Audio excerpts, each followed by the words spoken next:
So my name is Stacy Holbrook, and I'm Nancy Daigle. And we're members of the Red Clover Committee, and we are here to present to you the new list. This is the 2013, 2014 list, and we're going to work together. Stacy's got book reviews on all 10 of the books, and I built a website that will be, here's the URL for it, but it'll also be linked, we don't know yet, hopefully on the Visa page. It should be accessible, though, to you after today.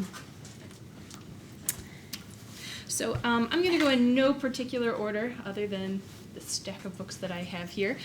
So the first book I'm going to talk about is Lemonade in Winter. And this is a book about two kids counting money. And Lemonade in Winter is about a brother and sister. And they opened a lemonade stand in the middle of winter. So this might actually appeal to a lot of our students who might have the same idea since we have winter for a very long time. And when business is low, they try out different little marketing techniques, such as decorations, advertising, kind of singing little songs. Entertainment is doing cartwheels.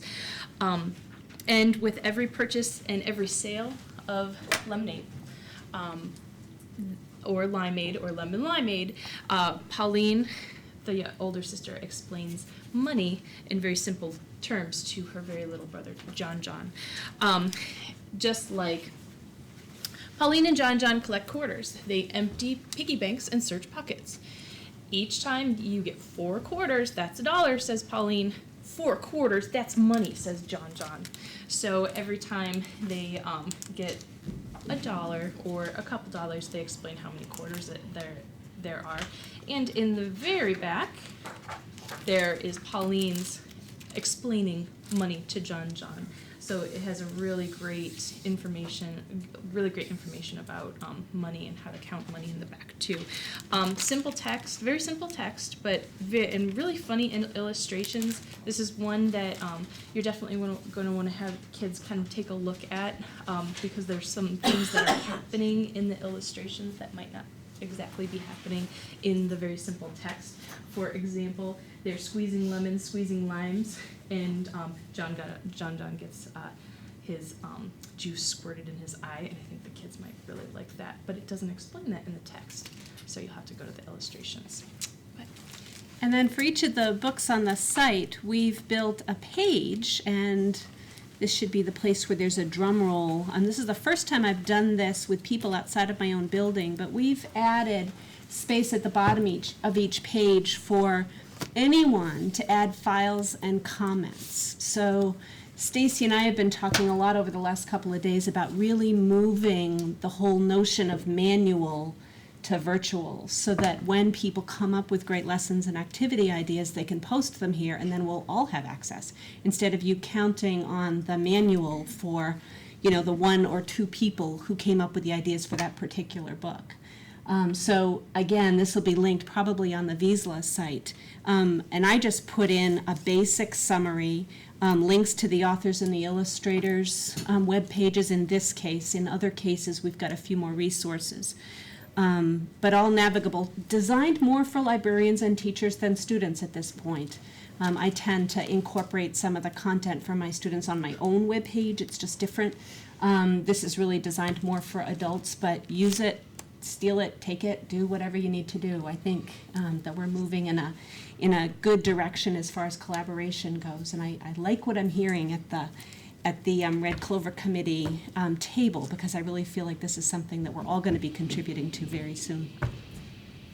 We do the state treasurer's money unit every year.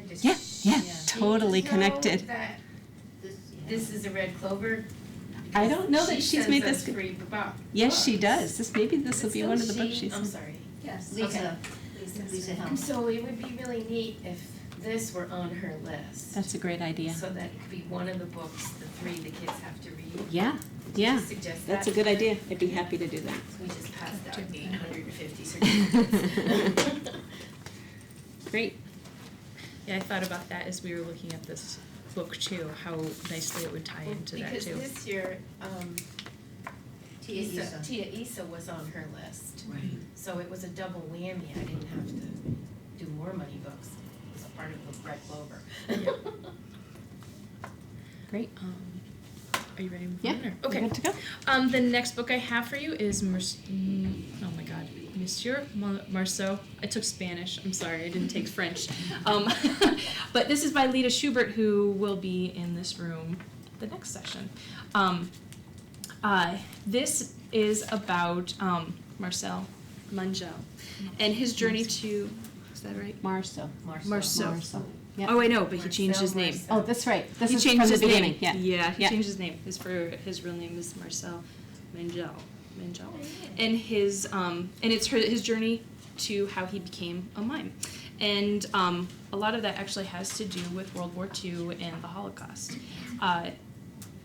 But the main focus is his miming abilities, but he also details his work. He was in the French Resistance, and one of the things that he did was to help Jewish children escape into Switzerland by pretending to be a Boy Scout master. So that was one thing that he did. And he also helped American parachutists hide as well. So he played a real big role in that. It's very simple text, so it's something it's a biography that's understandable to children. For example, just about that part of his life. He led hundreds of Jewish children from an orphanage in France to safety in Switzerland. They pretended they were going on vacation, often disguised as Boy Scouts. And that's something that might lead to some deeper research later too. The other thing that is wonderful about this book is the illustrations. They capture his expressiveness with his face and his body, so you know exactly what's going on. Just beautiful illustrations. There's an afterword with author's notes, and also books for further reading in the back too. And another thing that I think that kids will really like is there's a photo of him in Circus Smirkus in 1999 here in Vermont. So I think that's a nice little connection that they'll be able to make. Just a really nice little simple biography. Mm-hmm. And the website, again, has links to Lita's page as well as Gerard Dubois' page. And then I did find some wonderful resources online. There's actually an activity guide that the publisher puts out that's linked here. There's a publisher's page where there's more information about the book. I did link a YouTube site, which may be blocked by your filters if you have a filter at school, but I felt like it was really important for kids to see Marcel do his thing in real life. And if you have to override it. And there's also a book trailer. I've been loving finding those scattered about the internet as well. So enjoy, and please add resources as you come across them. So the next book we have for you is Each Kindness, a wonderful little book by Jacqueline Woodson and E.B. Lewis, and illustrated by E.B. Lewis. Definitely one that will make kids think, and really great for when we talk about bullying and being kind to one another. This book is about Maya, who's a new girl, and she joins Chloe's class. And this is actually, it's more narrated by Chloe. It's all from Chloe's point of view. But Chloe and her friends make fun of Maya, her kind of ragged clothing, and they call her Never New, because for some reason her clothing always looks like it's come from the secondhand store. Nobody plays with her, even though Maya asks all the time. And then one day, Maya's gone. There's no one in the class, or she's not in the class anymore. And Chloe's teacher talks about kindness. Kindness is like ripples, and every child drops in a little pebble into water to watch the ripples float away and describe something that they've done that was kind, but Chloe can't think of anything.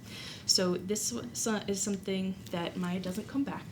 So it is something that leads itself to a lot of discussion, especially how Chloe's feeling now. How do you think Maya was feeling? So wonderful book for discussion.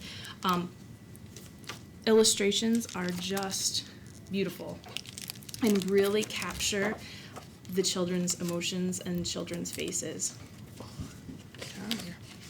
So just like this one, you can see that you can talk with the kids about how Maya's feeling there. That's her first day of school. How do you think she's feeling? The end page is wonderful. At the end, Chloe drops a pebble into the lake or into the pond and just sees the ripples and realizes that she can't take everything that she's done to Maya back. But wonderful book to talk about bullying with, because I know that's something that's always on our minds. But the illustrations are just as beautiful as the words are just as beautiful as the illustrations. Just like on that first day, Maya turned to me and smiled, but I didn't smile back. I moved my chair, myself, and my books a little farther away from her. When she looked my way, I turned to the window and stared out at the snow. And every day after that, when Maya came into the classroom, I looked away and didn't smile back. So this is something that you could really have a lot of discussion with. Yeah, our guidance counselor's already picked that one up. She wants it. There are a couple of resources on this page. I did put a civics education discussion guide on here and a kindness boomerang. We also have, at our school, we do the bucket books, that talk about filling your bucket, keeping your bucket full. So there's lots of connections to guidance with this book. It's so poignant and about lost opportunities. And I think the grown-ups that I've known that have read this book have had as hard a time reading it because everybody either has an experience as the person who, didn't interact with the new kid or was the new kid and had people shun them. So it's quite a tearjerker. You're going to want to read it first for sure before you share it with your students. Yes, definitely have tissues ready. So here's something that's a little bit more lighthearted from the wonderful Mo Willems. Goldilocks and the Three Dinosaurs. So very, very funny retelling of Goldilocks and the Three Dinosaurs. There's the three dinosaurs. There's Mama, Papa, and there's also a dinosaur visiting from Norway. Because that's reason. And they try to trap Goldilocks. Wonderful addition to a fairy tale unit to talk about different fairy tales and retellings, or to just talk about traditional literature in general. The illustrations are the classic Mo Willems style, and he hides lots of little things in there for you, like things about Norway, and of course there's the pigeon that's hidden here too that the kids are going to love, and all the little signs in the dinosaur's place. That they're definitely gonna love to look at this book after you read it to them. And this would be a great comparison to the book, The Three Bears. The humor too that he has. I just love Mo Willems. All about, and here's Goldilocks. The first bowl of chocolate pudding was too hot, but Goldilocks ate it all anyway because, hey, it's chocolate pudding, right? The second bowl of chocolate pudding was too cold, but who cares about temperature when you've got a big bowl of chocolate pudding? Not her. The third bowl of chocolate pudding was just right, but Goldilocks was such a roll by now, she hardly even noticed. And so since they're dinosaurs, she's obviously a lot smaller than them. Very, very funny. The kids are going to want to explore the end pages as well because they have all these Goldilocks and the Three Moose, Goldilocks and the Three Mastodons, Goldilocks and the Three Foxes, and the one that's circled in the very back is Goldilocks and the Three Bears. So it's all about finding yourself in the wrong story. Very funny book. And the website page has Mo Willems' site. It's an interesting opportunity. In fact, I think I'm going to add author and illustrator to his heading there to talk to kids about the fact that people can have both roles in the publication of a book. And there's a funny book trailer on here from YouTube as well about his book. I think the book trailer actually is him talking, and he's doing a lot of the voices that if you've ever heard him perform or read. So it's quite amusing. Okay. So the next one we have is a math book. So this is Infinity and Me, and it's by Kate Hosford. And has really interesting illustrations. This is all about a young girl who tries to imagine infinity, and it's with the help of her friends, family, and teachers. She also tries to imagine what forever would really mean. And then at the end, she comes up with her own definition of that. But here's from her friend, which is a really interesting way to think about infinity. I see the infinity symbol, she said. It looks kind of like an 8 that fell over and took a nap. If it were a racetrack, I could drive around it forever. So lots of different ways to show infinity. Illustrations are very whimsical, very kind of like antique kind of illustrations. Something I haven't really seen before. And there's also in the back, there's an author's note. And Kate Hosford actually interviewed a bunch of kindergarten through second graders about infinity, and there are some of their answers that are really good in here. It's something I wouldn't even think about it. But there's also, what I like is what's really neat is she has a challenge to readers as well. She says, in this book, Uma listens to everyone's definition of infinity. Then she comes up with one that's just right for her. My challenge to you is to find your own way to imagine the idea. So that's something, it's a really interesting concept. Let's talk about. And so the web page has Kate Hosford's page as well as Gabby's page. I'm just going to say Gabby, not embarrass myself with her last name. There's also a great interview transcript with Kate Hosford linked here as well, in addition to the curriculum guide that the publisher puts out. So lots of opportunities for math lessons here. And then now we have another nonfiction book. This is Looking at Lincoln, so a little biography of Abraham Lincoln. And this one is, it's a little different biography. It's shown through a child's kind of inquisitiveness about Abraham Lincoln. And what's neat is there are all these very vibrant illustrations, just like this one. Lots of kind of neon colors. Sometimes we think of Abraham Lincoln, all we see is kind of black or gray or brown. But there are so many wonderful bright colors.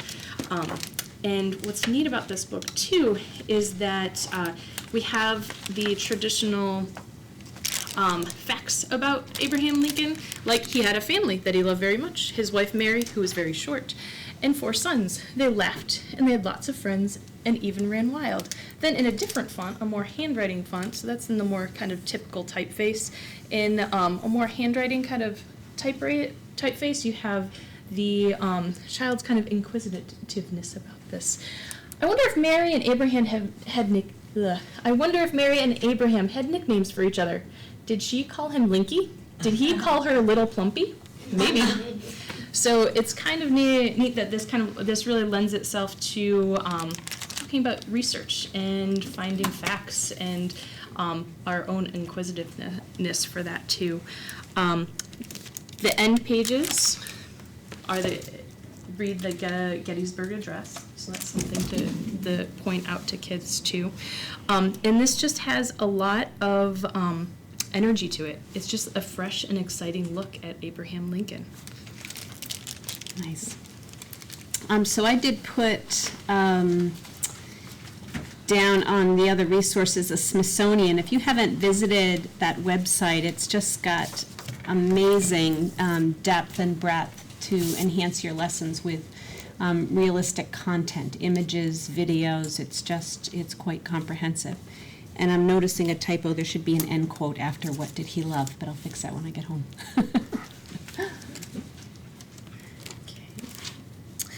All right. The next book is another nonfiction book, collective biography. This is called Brothers at Bat, written by R.J. Vernick.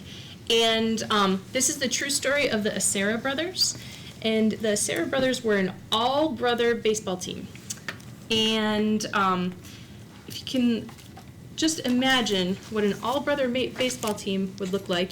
It would include Anthony, Joe, Paul, Alfred, Charlie, Jimmy, Bobby, Billy, Freddie, Eddie, Bubby, and Louie Acera. They also had 4 sisters, Catherine, Florence, Rosina, and Frances, but back then girls didn't play ball. So it details their life from growing up.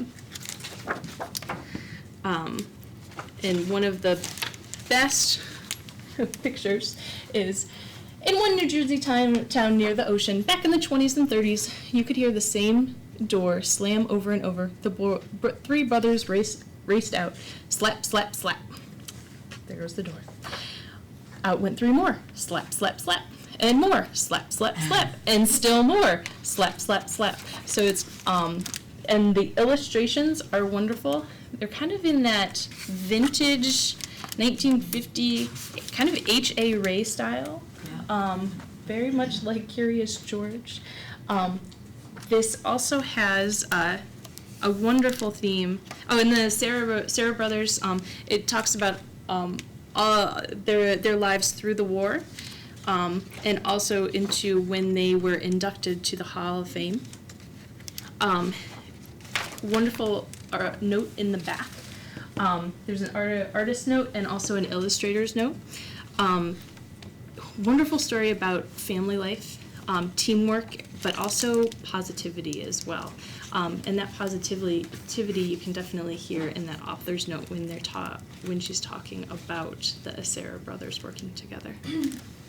16 children. Wow. 16 children. It's unbelievable. There's some footage that I found on YouTube that will help supplement your reading of this text, as well as a discussion guide from the publisher. Again, author and illustrator. Do you use like websites to supplement Red Clover books when you're reading them? You do a ton of that. So is this useful? Is this a good thing to have put into? Okay. Okay. Say that again? Yeah, I know that. I do have an override. Are you able to do that? I haven't been able to, something keeps messing it up, so I Yeah. haven't gotten there yet.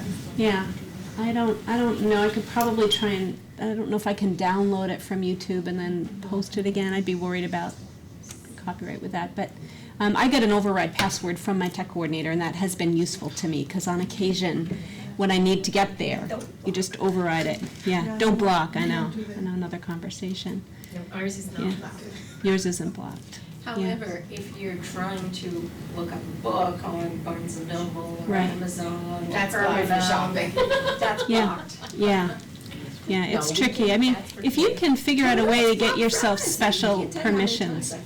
I really worked hard with my tech coordinator a year or 2 ago just to get access to what I needed to have access to do my job. You know, I buy a lot of books on Amazon, and I buy a lot of books on eBay. And so I needed to be able to get there and could justify it because it was a school use. You know, it wasn't, I don't know about you, but I don't have a lot of time to do eBay shopping at school. So, unless it is for books. We don't have a block, but we have an issue of bandwidth.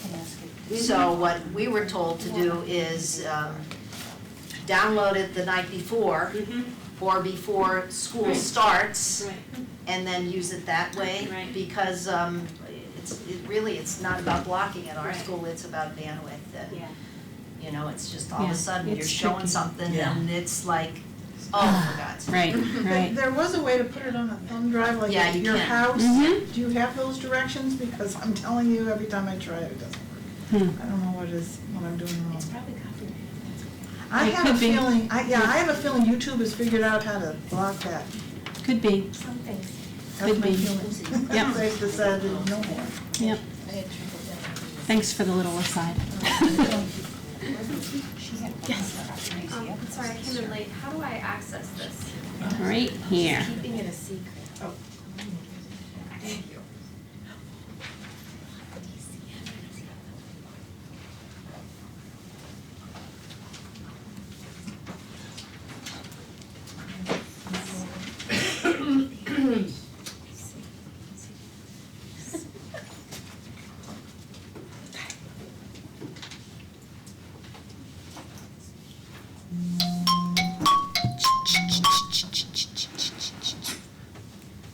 That was our timer, Oh, just for that last book. okay. Everybody good? All right. All right.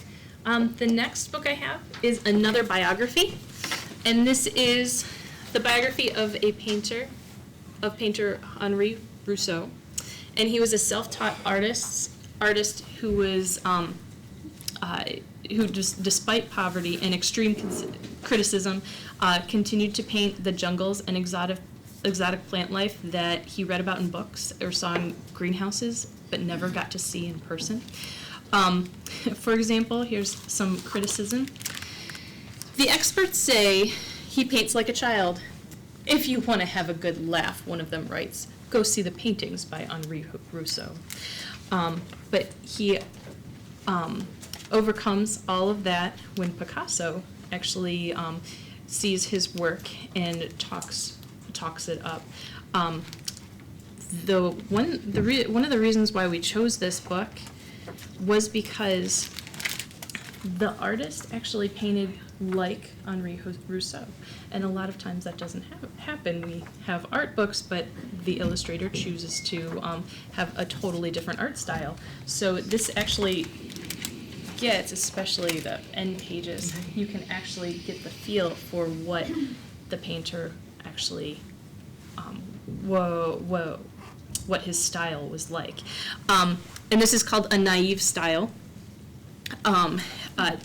This is a great story of resilience and perseverance because he didn't listen to the critics, and he just kept painting because that was what he loved to do. Even though he never saw those jungles that he painted, that's what was in his mind. But has very simple text that's really understandable, that's going to be understandable to students.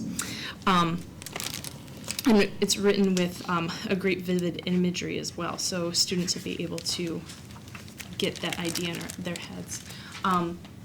Author's note and illustrator's note in the back, but also there's a little key over here in the very back to all of the famous people that were around in Henri Rousseau's time. And those are painted throughout the books, so you can actually go and match those pages to the little key in the back, and it might be a good way to study other artists. Start with Henri Rousseau. About this book. Yeah. We got it last year, and would you consider this a biography or is it an art book? We were considering it more of a biography because it was about him instead of just his style. It's more about what happened with him. Would you agree? I'd agree with that. Yeah. Yep. Okay. Yeah. Yep. It was a junior library guild book, I wasn't sure what to do with it. I know it's classified as 759, so Yeah. it's classified as art. It's more biography, you would think so too? I would think so too. That's what I would say. And That's what we were thinking. Actually, some people are classifying it as biography, Yeah. like Yeah, we Follett were is discussing it. classified as a biography. Is it art or is it biography? It just depends on where you're gonna use it. Yeah. I mean, we have a whole art enrichment program, so I'm Right. mixing arts, because the biographies, they forget about those, but they go right to that art section. So Right. it kinda Yeah. depends on where you're gonna use it. Exactly. Yeah, each school's going to be different. That's the one thing we make as librarians is decisions, is where to put something, what to do. Just so you remember where you put it. Yeah. So again, on this page, there is a great book trailer on this one, and a discussion guide again. I guess, it's tricky with those videos, but my advice is to figure out what you need to do in your school. I just recently, over the last couple of years, started using Google Sites, and I just built a site for my students, and I link things there for them to get to.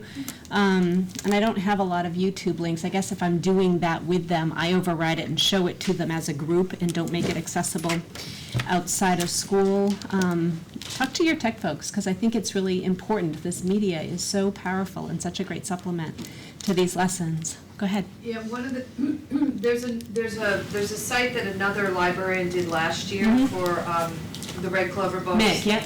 That has a blog and everything on it, Yes. which is really cool.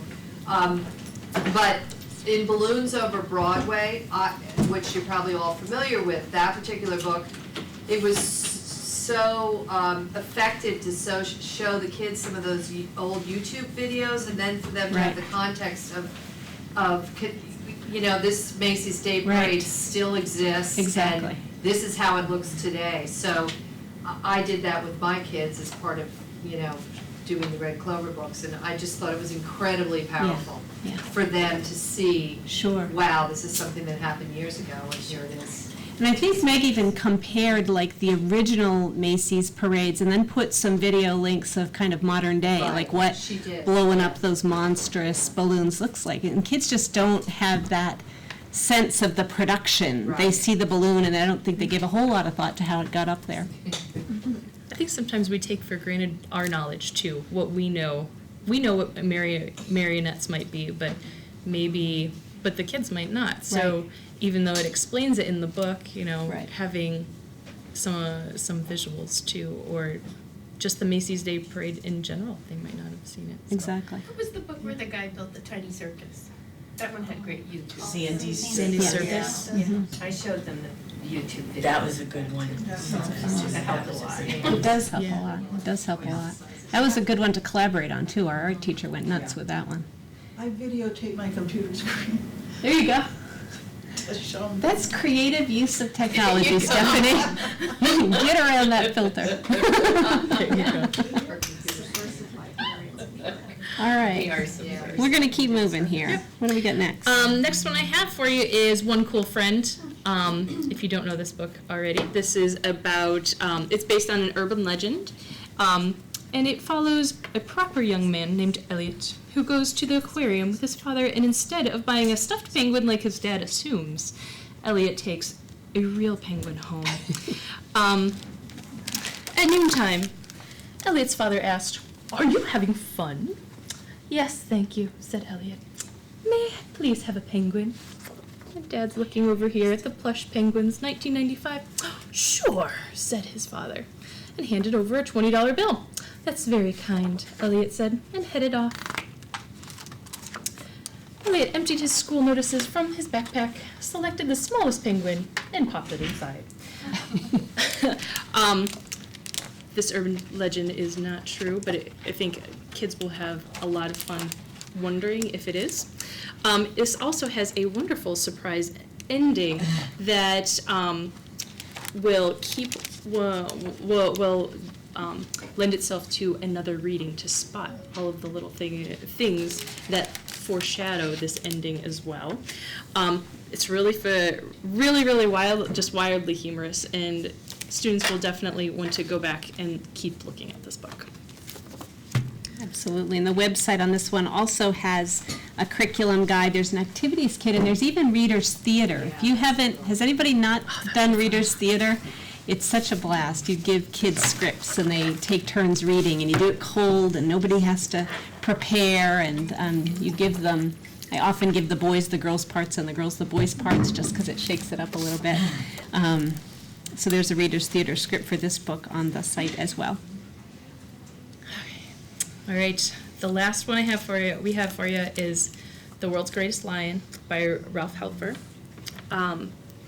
This is actually adapted from an adult book, and it's another true story. So it's the true story of Zamba, who's a lion that was taken in by an animal sanctuary in the U.S. after losing his parents in a lion attack, and it's actually written by the owner of the sanctuary.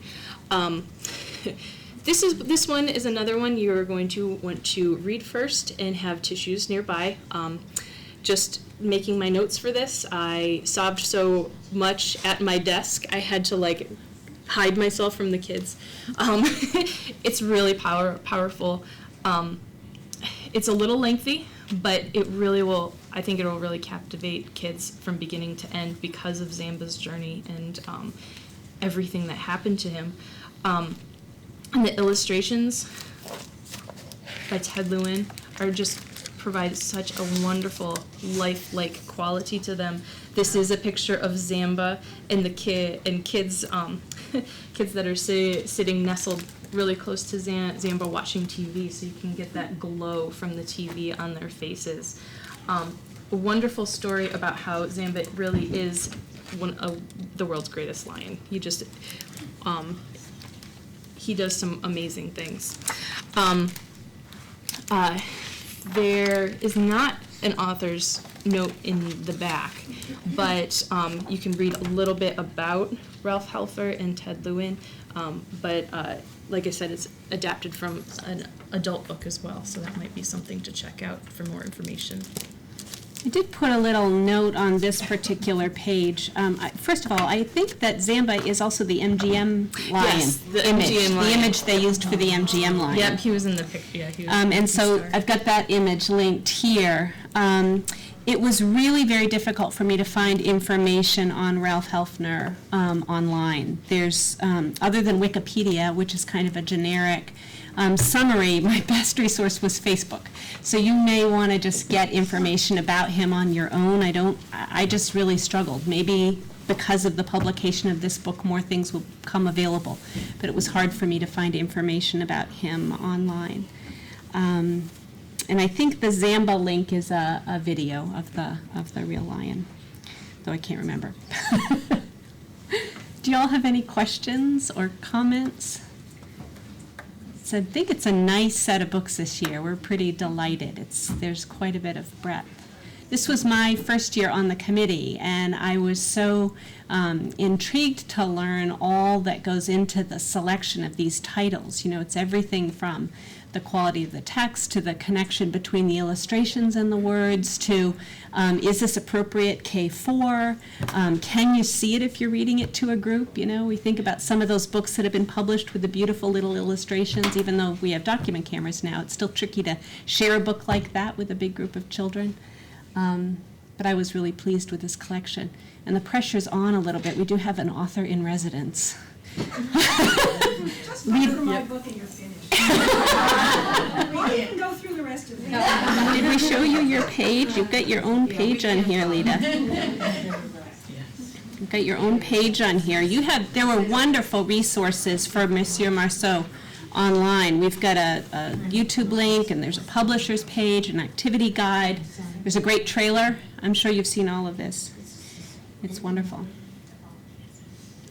So we're done. If you have questions, or actually if somebody would be willing just to comment on one of the pages, just so I can make sure it works, because I'm really excited. Yeah, it's, Okay. you don't have permission. Yeah, even though I signed in, Okay, it so won't. what I did was I opened it up to people who had the link, but I think the link may need to be my school link. So I'm going to open it up wide, and we'll see if that makes a difference. Let me see if I can remember And we how to really do this. want you to add, to contribute and add your ideas too. Share. Maybe you'll find that something really works for you, and it'll help other librarians as well, or teachers This as is so well. wonky. Yeah, but it says I don't have permission to add You go. Do you have one cool friend on there for twice for a reason? Link to share. It's an accident. I'll take it off in a minute. I need to do one thing at a time. So who has access? I think I can do anyone in the world right here. Why is this grayed out though? If I can't figure it out right now under pressure, Yeah. I'll do it tonight. And I'll make sure that this site is posted both on the Dynamic Landscapes page for resources as well as Vizsla. Thank you. Okay, you're welcome. Great. You're welcome. Yeah, it was fun to do. We had a good time. It was a nice collection of books this year. Of course, we're delighted. Oh, this silly thing. I kept doing a timer at 5-minute increments so that we wouldn't go over, and now we've got 15 minutes extra. This is a different. I have all the books up here. If you haven't gotten yours yet, if you wanted to take a look at them, please feel free. Check them out. Don't read The Greatest Lion or Each Kindness if you don't have tissues with you.